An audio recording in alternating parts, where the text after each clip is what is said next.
At Palm Tree, we're not just about numbers and strategies and M&A advisory. We're also about culture, and we're proud of ours, built on collaboration, development, and community. One of our cornerstone core values, a value that speaks to the type of environment fostered here at Palm Tree, is stay frosty. Stay frosty means not being afraid of rolling up your sleeves to do the hard work. It means taking care of yourself so you can show up when it really matters. It means having ice in your veins when the pressure is on, and also knowing how to let down your hair and have some fun. If you picture yourself as a stay frosty type of person, and you are seeking more than just a job, but a place where you can truly grow your career and your M&A skill set, reach out and inquire about opportunities at Palm Tree. There is a link in this episode's show notes where you can learn more and apply.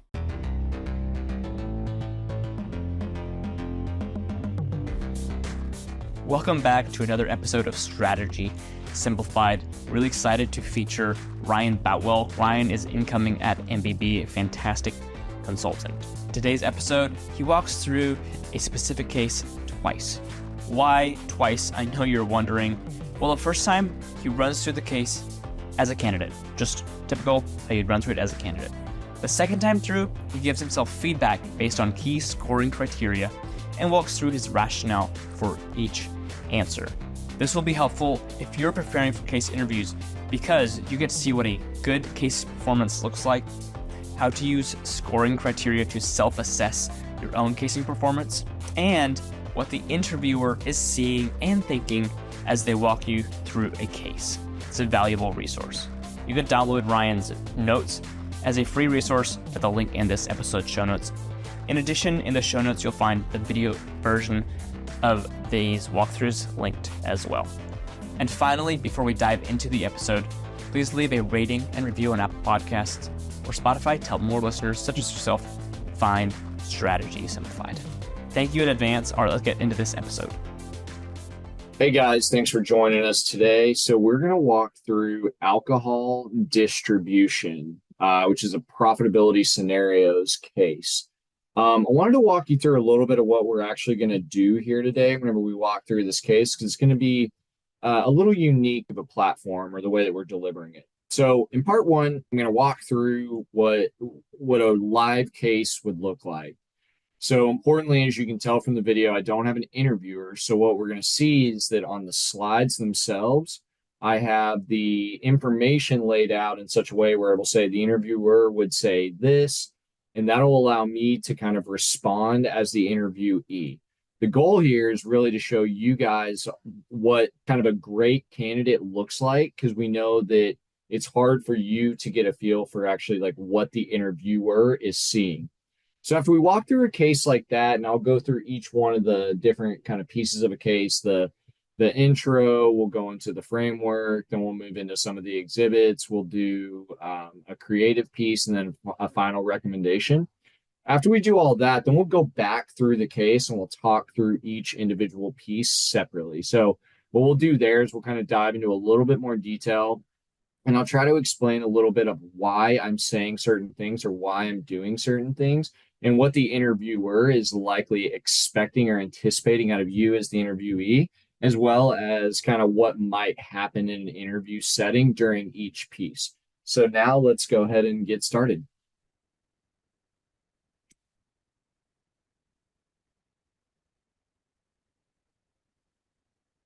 Thanks. So if I understand correctly, we have a U.S. client, an alcohol distributor, and they're looking to kind of restructure their distribution strategy overall. We've been brought in to help them understand kind of the best way to work through this situation. Do I have that correct?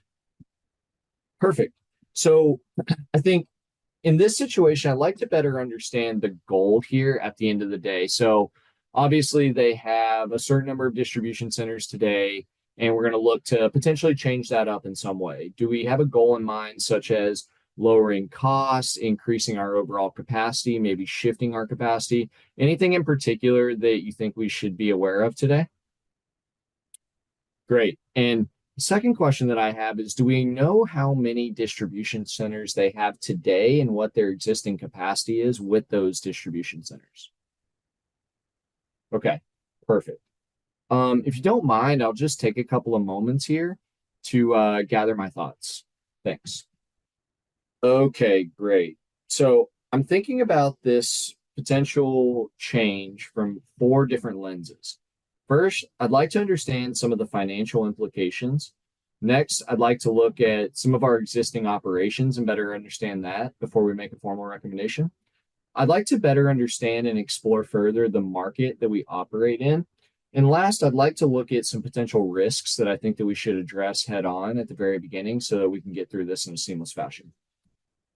From a financial perspective, I'd like to start by understanding kind of the different options that we might have. So, for example, we know that we have 50 centers today with a total capacity of 1.25 billion total bottles. So, if we go to shut down a facility, what's the cost? What are the variable costs and the fixed costs, as well as any of the shutdown costs associated with that, whether it's demolition costs or maybe it's just severance costs if we have to consider that, any of the shutdown costs associated with that as well.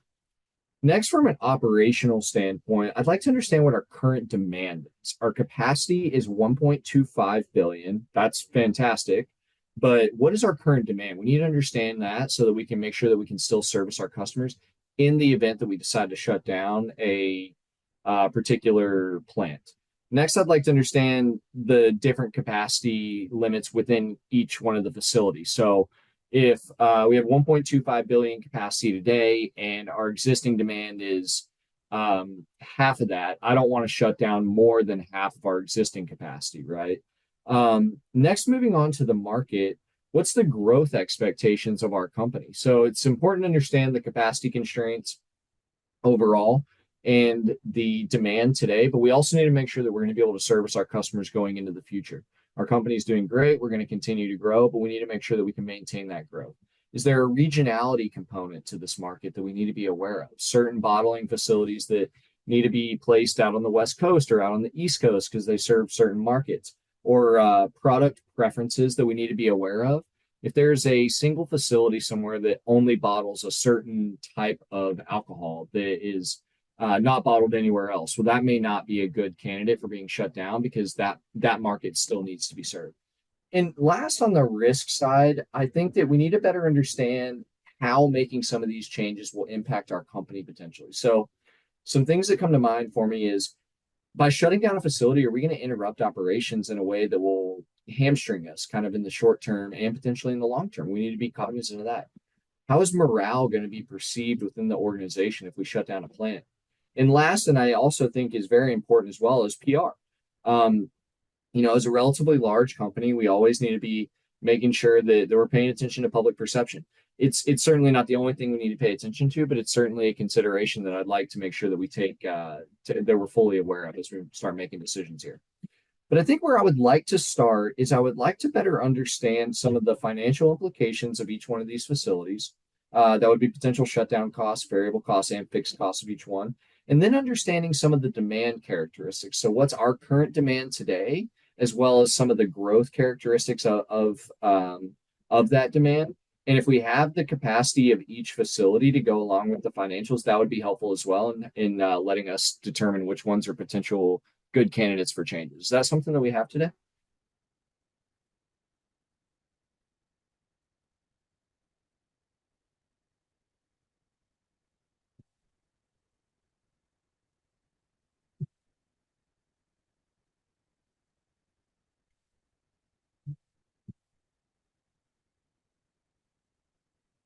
Excellent. So what I see here is we have demand expectations for the past 6 years. So that's going to be our actual data from 2018 through 2023 in millions of bottles, capping out at 800 million.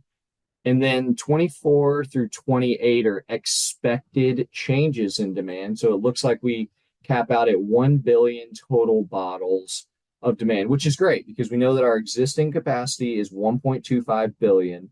And so what this tells me immediately is that we need to maintain a minimum of 1 billion bottles of total capacity. So the max that we can actually take out of the system is going to be 250 million total bottles. Great. And what we have here is we have 4 different scenarios. I'm going to assume that those are essentially different plants that we can look at as potential restructuring opportunities. And we've got the number of bottles that each one produces in millions, closing costs and the variable and the fixed costs. Okay, that's great. So what I can do with this is I can first start by removing scenario 4. So what we talked about on the last exhibit is that we have a total capacity today of 1.25 billion, and we have a need of 1 billion going out to 2028. So the max that we would be even willing to consider shutting down would be 250 million total bottles. Since scenario 4 is more than that, I want to go ahead and remove that one from the mix altogether. Is that okay with you? Great.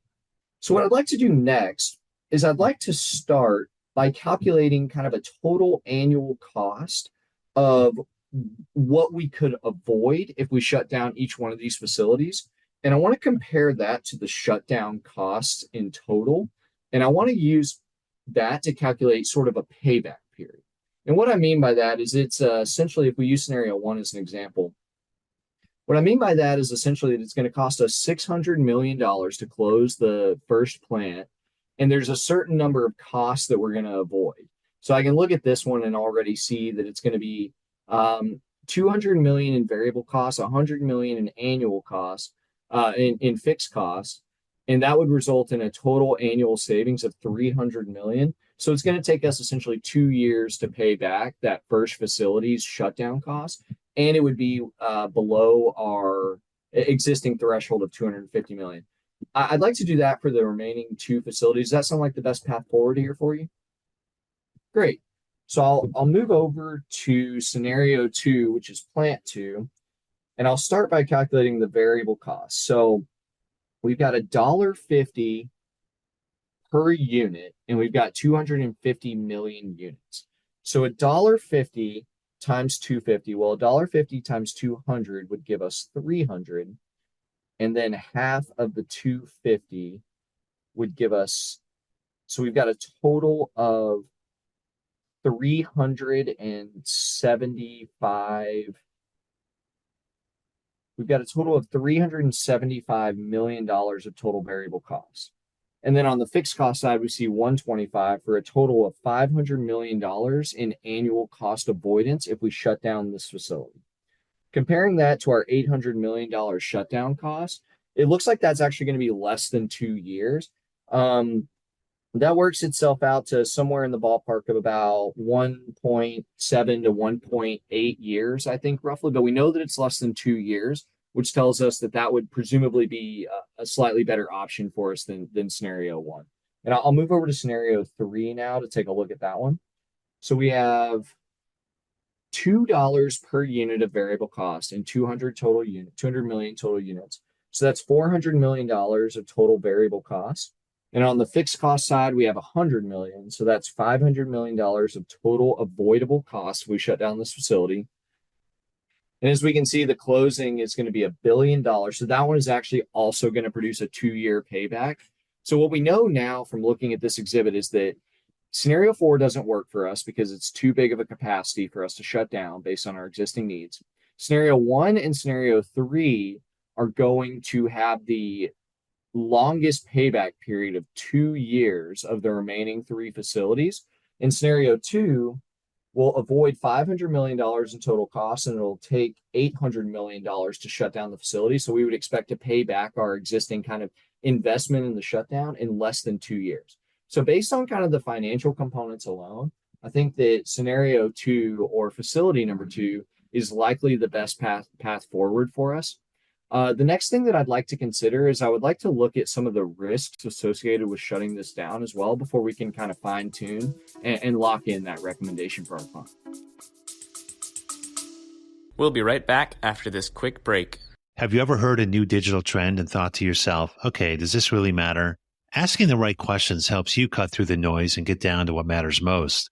I'm Jim Hertzfeld, host of the What If, So What podcast, where we discover what's possible with digital and figure out how to make it real by asking what if, so what, and most importantly, now what?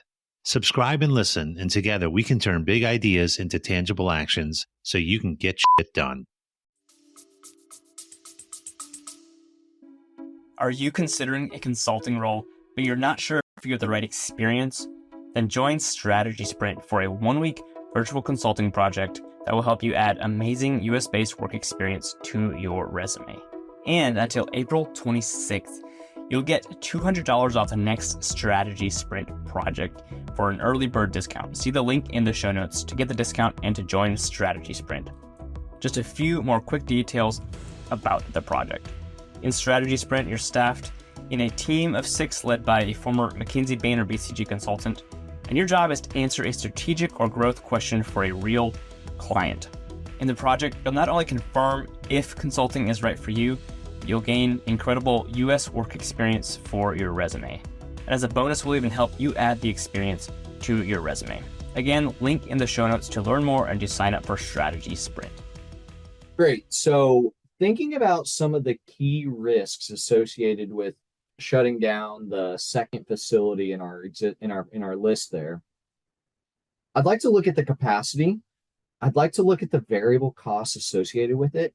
And as I mentioned earlier in my framework, I'd also like to give some consideration to the morale of the company and how that might be impacted here. So as we think about the capacity, we mentioned that 250 million was the total amount that we could shut down, the max.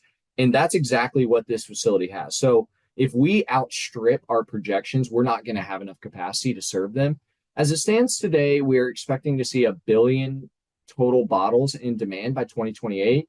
But if we do better than that, then we're going to have to look at expanding somehow to meet that demand. So I'd just like to keep that in mind as we move forward. The variable cost associated with facility 2 is also the lowest of the 3.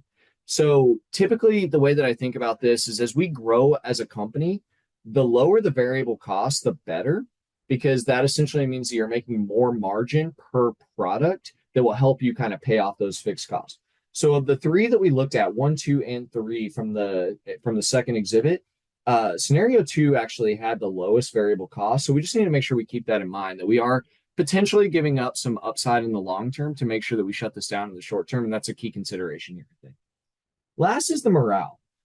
If we decide to shut down the second facility, what happens to morale within the company? Is this going to be a culture killer?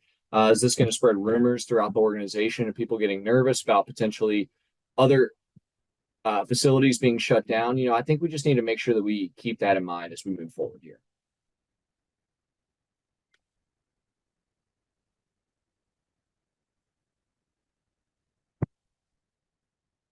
Yeah, so I'd like to start by recommending that we decide to move forward with shutting down scenario 2. We came in today hoping to help restructure some of the manufacturing and bottling facility footprints of our client, with the key goal being to reduce costs while maintaining an appropriate amount of capacity to service our existing company demand. We saw that the quickest payback or the fastest kind of cost avoidance strategy that we could come up with was a little bit under 2 years in the second scenario or the second facility. And this also allows us to maintain our capacity to meet the various demand projections that we've put together.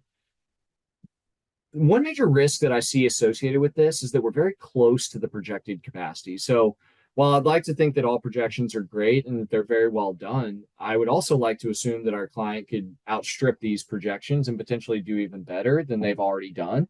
And so as the next step, what I'd like to do is I would like to take a look at what it might cost to expand in the future 1 or 2 of these facilities, because I'd like to hope that our client would actually outstrip their demand projections and need more than $1 billion bottles in 2028. And if that becomes the case, what will they need to do? And I'd like to be ready to help them out to do that. All right. So that's the end of part 1, which is the case scenario walkthrough itself. So what we're going to do now is we're going to walk through each of the individual pieces and we're going to talk about them in a little bit more detail. And I'm just going to try to explain some of the reasons for why I did certain things or what I was thinking when I did certain things, and try to also explain a little bit about, what might the interviewer be thinking in this particular situation or that one. Then we'll finish up today with some feedback. So I won't worry about reading the introduction to you, but really what you're going to see in these cases is the interviewer is going to present the case. Sometimes they will actually read it to you. Other times they will just put it on your screen in sort of a sharing mode like this, or in person, they'll just hand you the case if you're interviewing in person. And sometimes it'll be a mixture of both. They'll give you a copy and then maybe they'll read it to you. But really the idea here is you're starting with the introduction and you're going to move to a framework shortly thereafter. That in-between segment is an opportunity for you to ask clarifying questions. So your clarifying questions need to inform your thinking for how you are going to craft your framework in kind of that next step of the case. So here you heard me ask about the goal and the existing manufacturing facilities. How many do we currently have? So some other examples of good clarifying questions are there on the screen for your review. But really, it's kind of up to you where you want to go with the clarifying questions. A good rule of thumb is unless the goal is explicitly laid out in the prompt, I always ask for the goal. I want to know why I'm here today, what we're trying to accomplish, and what constitutes success. And I think importantly, whenever you're asking clarifying questions, you need to also remember that if you ask for the goal, it's not okay, or it's kind of not preferred to say, what is our goal today? You need to say something along the lines of, what is our goal today? Here are some things that I would assume might make sense based on what I know. Do any of those sound right? You heard me in the case previously say, do we want to think about this from a cost avoidance perspective? Do we need to be cognizant of existing demand? What are some things you want to show the interviewer that you're thinking about this and working through it with them, as opposed to just asking for handouts of information. The next thing that I asked is about how many facilities and what our existing capacity was. The reason that I wanted to know about this is because I was immediately thinking, okay, if we have, I'll use our existing example. If we have 1.25 billion total bottles of capacity, but we need 1.5 billion, well, that doesn't make sense. Why would we shut down a facility? There's got to be another reason, right? If we decide to make that move. Similarly, if we have 1.25, but we only need a billion, well, okay, now we have 250 million to work with. And that's kind of the math that I was hoping to get at in my head as I was kind of asking those questions. I've listed out a couple others here that would also make sense, but just know that the interviewer is very rarely going to kind of direct you on clarifying questions. A lot of times they're just going to kind of make a note of, okay, he didn't ask about goal. I hope he guesses correctly. That's kind of an indication that you're off to not the best start. Or, she didn't ask anything about capacity. Well, I hope that kind of comes up naturally throughout the case. And again, just kind of an indication of where you're going and how you're starting off. Next, I moved into the framework. So 2 things here. Importantly, you never want to spend too much time on the framework. So you definitely want to make sure that this takes less than 2 minutes. I think personally, a rule of thumb that I always had is aim for 1:30. If you go over 1:30 a little bit to 1:40, 1:45, that's fine, but you absolutely want to keep this under 2 minutes. And you can see on the screen, this is the framework that I use. So financials, that's obvious here. He told us that our goal was what it was, and we were trying to minimize costs. So that financials is going to be kind of the key area that you want to go. Operations, we're talking about facilities that make alcoholic beverages, that bottle alcoholic beverages. So there's an operational component to this. We're talking about shutting down a facility potentially. There's kind of indicators all throughout the case prompt here that there's kind of an operational or a logistics bent to this case. So operations was kind of a key next step for me to want to explore further. Next, market. So I think for me, what I was thinking of when I said market was really, when I think about the market for bottled beer or bottled alcoholic beverages, West Coast drinkers might like things that are different than East Coast drinkers, which might like things that are different from Midwest drinkers, which might like things that are different from the Southeastern drinkers, right? So I was thinking there's got to be there may be a regional component to this. There may be kind of growth in different areas. So just because we have 1.25 billion of total capacity doesn't mean that it's all situated perfectly, right? If our Northeastern capacity is only 300 million, but we need 500 million, well, we probably don't want to shut down a facility there, right? Similarly, if we've got 300 million of total capacity on the West Coast, but we only need 100 million, well, that's a prime candidate for potentially somewhere that we could restructure some of that cost out. So I was really just trying to think, it's more about right size. It's not necessarily only about right sizing your footprint and getting to the right number, but it's also making sure that you're strategically positioned in the right places. And last, with any sort of kind of restructuring or M&A or big, massive kind of entry into new market, there's always this opportunity for risky situations. So facilities are getting shut down. We're shifting production around the country. This is ripe for operational kind of interruptions, right? And things that could kind of domino throughout the business. Similarly, if we start closing down a facility, there's human beings that work there, right? What happens to the morale of the company if we end up having to lay some people off? Nobody likes to talk about it. It's certainly something that we hope doesn't happen, but it's certainly something that we need to consider here. And then similarly, with any kind of big, massive shifts like this, you've always got to be thinking about, what is the Wall Street Journal going to write about this? So I think most importantly too about the end of my framework is I want to make an ask to the interviewer. So one of the things that I see a lot from candidates whenever I'm working with them and going through a case process with them is they'll lay out an awesome framework and then they just stop and they look at it. And it gets kind of awkward. There's this dense moment in the middle where nobody's really saying anything. And I just think, okay, so what next? Don't even give your interviewer the chance to do that. Lay out your framework, be concise, and then as soon as you finish, say, I would like to start here. Do you have this? Sometimes they will respond and say, no, we don't. Is there anywhere else you would like to start? And then just move to that next bucket. So you'll see that I asked for the financial information and I asked for operational information. I think that's one way to go about it. You can certainly just start with the financial. And what an interviewer may have said is, no, we don't have any financial information. Where else would you like to look? And you immediately go to operations. Great. If we don't have any financial information, do we have anything on our operational footprint? I'd like to understand our current customer demand and what the breakdown is of our capacity across our various facilities. Is that something that we have today? Just move right down the buckets. But also importantly, along with that, is make sure that whatever you're asking for is your furthest left bucket. So what I want to do is I started by saying I want to look at financials, operations, market, and risk. So I need to ask for financials because I said that first. That shows the interviewer that that's kind of my highest priority. So then if I start at financial and then ask for market information, it's a little bit awkward. So start at financial, ask for financial. If the interviewer responds and says, no, that's not what we have, okay, move right over to the operations bucket. If they still respond and say, no, that's not what we have, move over to the market bucket. Just continue to move down.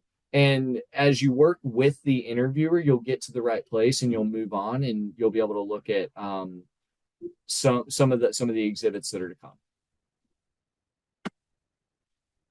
So then we moved on to exhibit 1 here. So what I did is I started out by just clearing the exhibit, telling the interviewer what I see. This is your opportunity to ask questions. You can make some key insights. What I said is, I see we've got historical data and I see we've got projection data. Our demand expectations in the furthest out projection year is 1 billion bottles. Boom. Okay. That is my floor. If I recommend that we take out any bottles from your capacity, that's fine, but I cannot go below 1 billion because then you're not going to have the amount of capacity you need to service your customers. So that was my key insight to the interview. And then the next exhibit came up and I said, okay, great.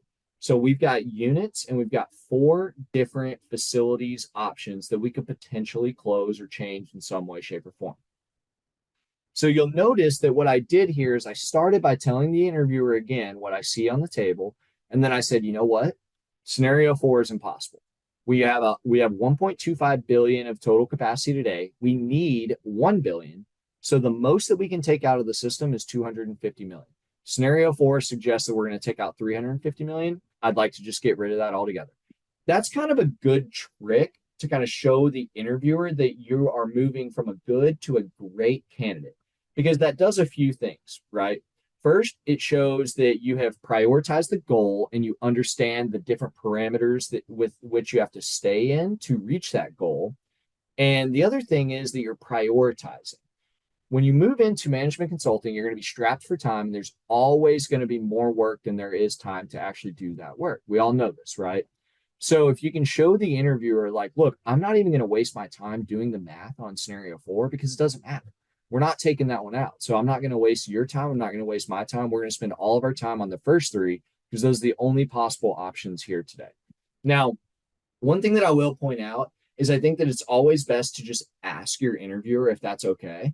Some interviewers will say, no, let's keep that one in. Go ahead. I appreciate where you're going with that, and I see what you wanted to do there, but let's keep that one in for today. And sometimes that's because you're going to do the math and you're going to see some things that maybe are so good or so helpful to the goal or something that they're willing to overlook something like what I mentioned. And there's a million different examples for why they might want to keep it in. Sometimes they'll just want you to do the math and show that you've got the quantitative chops to do it. But I think it's always just a good practice to just ask your interview, do you mind if I take this one in?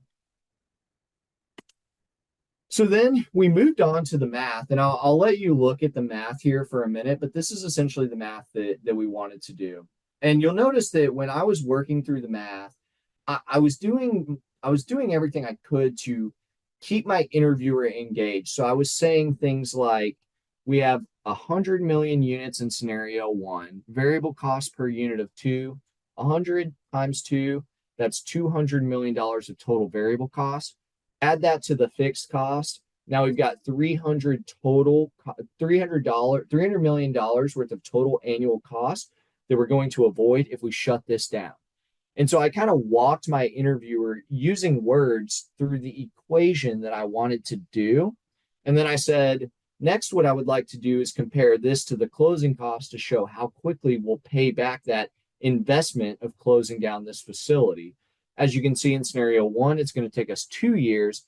Does that sound like the right math to you or the best next step forward? I'd like to take that and do that for scenario 2 and 3 and compare them to see kind of where they fall. In theory, the interviewer would either say, no, that doesn't sound right. Maybe let's look at this a different way. Or they'll say, yeah, that sounds great. Let's go ahead. But even more so than just getting that interviewer buy-in, I think you also get the opportunity then to identify missing information. So for example, if we didn't have the closing costs there, but we just had the annual costs of each one of these facilities, you can see that scenario 1 is the lowest and 2, 3, and 4 are all the exact same. So I might say something like, if we didn't have the closing costs, but I outlined that formula, I might say, this would be a little bit more helpful if we had the amount of cost that it's going to take to actually close down this facility, because then we can compare it on a payback basis. And that would be a little bit easier for us from an apples to apples perspective for us to look at this and determine which one is really kind of the best path forward. Is that something we have? So by speaking the actual equation out loud to the interviewer, you can start to identify pieces of information that don't exist that you might need to ask for. And that's perfectly okay. You'll certainly have cases that are like that. And I think that by laying it out simply for the interviewer like that, it gives you an opportunity to identify those things. Because if you ask in the middle of your math, it's not bad, but it can be a little awkward, and it's certainly a little bit more challenging than getting that information right out of the gates. So I think that that's a really helpful way to kind of pull some of that missing information out to the extent that it's necessary. And I'll move over here to show you some of the sample answers that we put together. So I'll leave the screen up for about 30 seconds and let you read through this a little bit.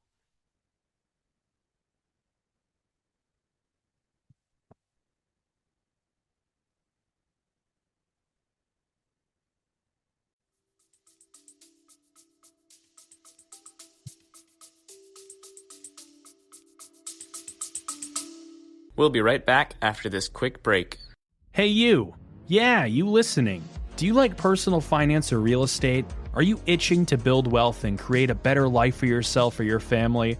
Then you need to come check out the Life, Money, and More podcast with real estate agent, YouTuber, and actor Sage Weiss. This isn't your average finance show. We dive deep and do not sugarcoat topics around money and life. The Life, Money, and More podcast releases 2 episodes a week just for you, because we're all about helping you win in this crazy world we live in. Come join the thousands of listeners on the Life, Money, and More podcast.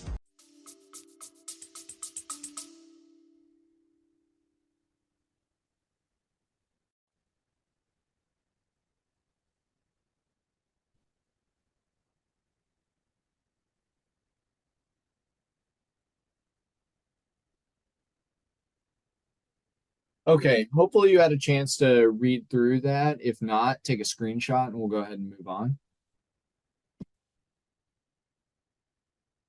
Okay, and this is when we're starting to move into the creative section of the case. So as you can see on the screen there, the interviewer will prompt you and you'll make a recommendation on how to move forward, and then you'll kind of talk about something else that you want to look at. In this case, it was risks.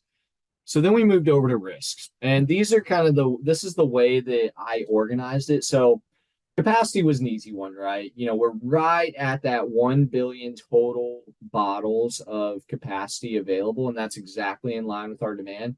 Everybody wants to assume that they're going to do a little bit better than their projections, right? So I hope our client does better than their projections. But what does that mean from a capacity standpoint?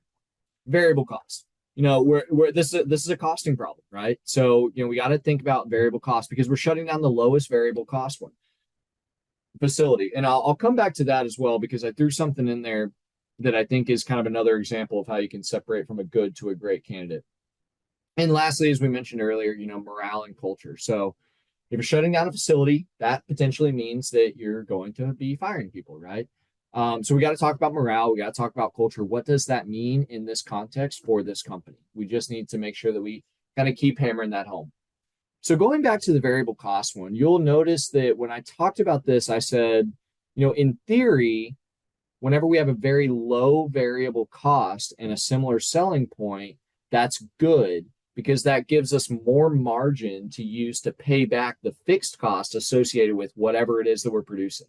So in this particular scenario, we were recommending closing the lowest variable cost facility of the bunch that was available.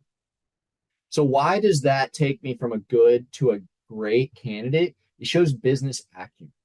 So sometimes the numbers will say one thing whenever you look at it a certain way, but they can suggest other things in a different way. And this is a prime example. So if we go to our client and we say, hey, we recommend that you close facility number 2 for XYZ reasons, the payback and all the other stuff that we calculated. And they say, oh, yeah, that's our lowest variable cost producing facility in the entire network. We're not shutting that one down. Well, you need to understand why, right? And the reason that they're saying that, presumably based on that kind of little bit of information, is because they can scale that facility and it's very profitable to the organization.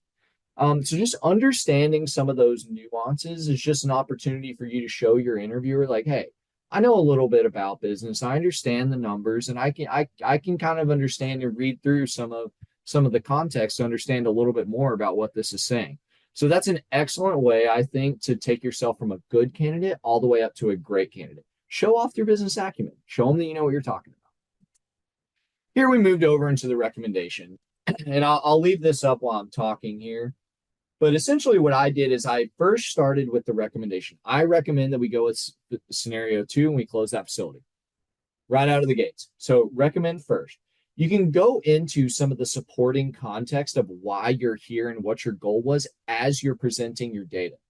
So we moved into, you brought us in today to help you look at the facility's restructuring. Here's the data that we crunched. Here's some of the outputs that we had. And then you want to move directly into a risk. One risk that I see is the capacity. We're going to be taking this down from 1.25 billion down to 1 billion. And we know that that is exactly what our projected capacity is in the next 5 years. In the event that your company does too good and you need more capacity, I'd like to understand what that means for you. Because if it's going to cost a ton of money to address additional capacity in the future, we might need to rethink how much capacity we're willing to take out of the system today. So that is something that I'd like to get started on. I can get started on it immediately. So you can see what I'm doing is I'm recommending a clear action that we do moving forward. And then I'm talking about the supporting data for why I think we should do that and how that aligns with the goals that we've established for the day. I'm pointing out that there are risks associated with this potential move, and I'm pointing out what those are. And my next step is something that I can do to mitigate that risk. So it's recommendation, supporting data, risk, and next step. And just remember that that next step is strongest when it is a mitigating action against that risk that we laid out originally. So now let's take a look here and show some of the feedback framework that we'll look at.